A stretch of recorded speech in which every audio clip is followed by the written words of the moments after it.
Dalam nama Bapa dan Putra dan Roh Kudus, amin.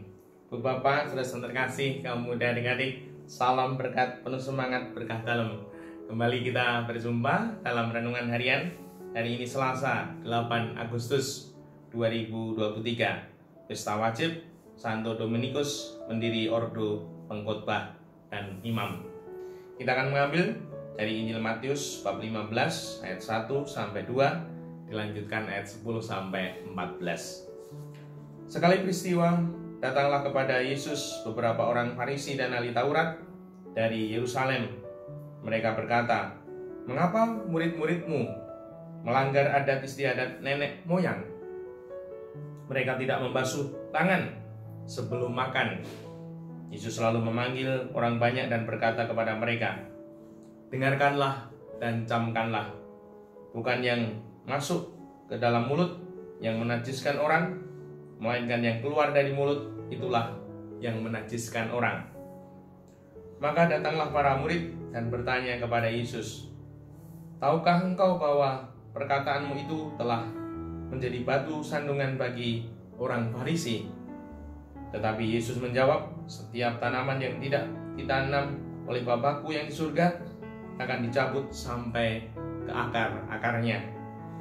Biarkanlah mereka itu orang buta yang menuntun orang buta, pasti keduanya jatuh ke dalam lubang." Demikianlah Injil Tuhan, terpujilah Kristus. Ibu, Bapak, saudara terkasih, kaum muda adik-adik, Tuhan selalu membimbing kita, menuntun kita agar kita semakin baik.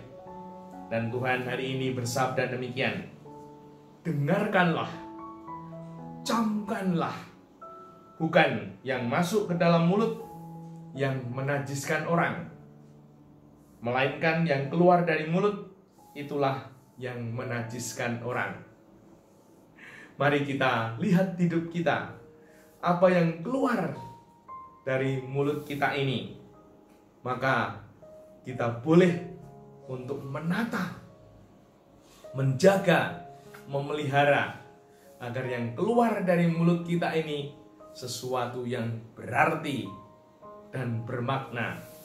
Karena hidup ini adalah memproduksi. Nah, semoga kata-kata yang keluar dari mulut kita ini sungguh hasil dari produksi yang baik, dan sehingga apa yang keluar dari mulut kita ini ada kata dan juga karya. Kalau kata secukupnya saja, kalau karya sebanyak-banyaknya, sehingga sungguh hidup kita makin berbuah karya-karya nyata, sehingga sungguh kita tidak hanya dipenuhi dengan kata-kata manis. Maka dari itu, mengapa kata secukupnya, karya sebanyak-banyaknya? Yang pertama, kata yang keluar dari mulut kita ini secukupnya saja, tidak usah banyak-banyak. Ada ungkapan, "Tong kosong bunyinya nyaring." Semakin banyak kata-kata kita, maka sebenarnya semakin tidak ada maknanya.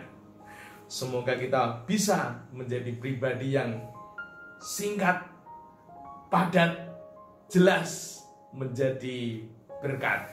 Dan semoga kita dimampukan. Yang kedua, karya sebanyak-banyaknya. Karena kalau kita tidak berkarya, maka hidup kita sungguh hanya menjalani hidup ini rutin, biasa.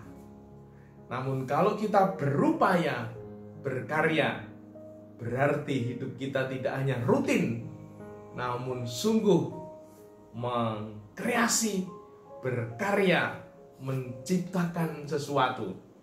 Dan berkarya tidak harus besar, namun dimulai dengan hal-hal yang kecil, Dan semoga dengan demikian lahir sesuatu yang berarti, buah-buah karya kita.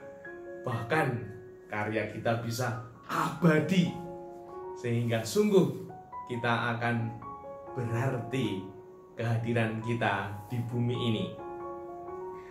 Dan yang ketiga, tentulah kadangkala seringkali kita mungkin diuji dalam kehidupan ini, diremehkan, tidak dianggap, tidak diperhitungkan.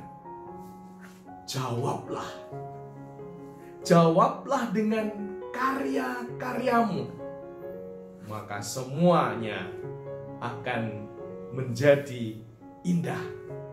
Semoga kita dimampukan untuk berani memberi arti, memberi makna kehidupan kita ini dengan menjawabnya, membuktikannya dengan karya.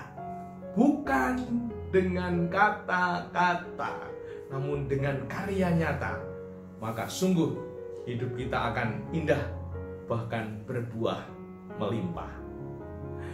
Dimuliakanlah Tuhan kini dan sepanjang masa. Salam berkat, penuh semangat, berkah dalam nama Bapa, Putra, dan Roh Kudus. Amin.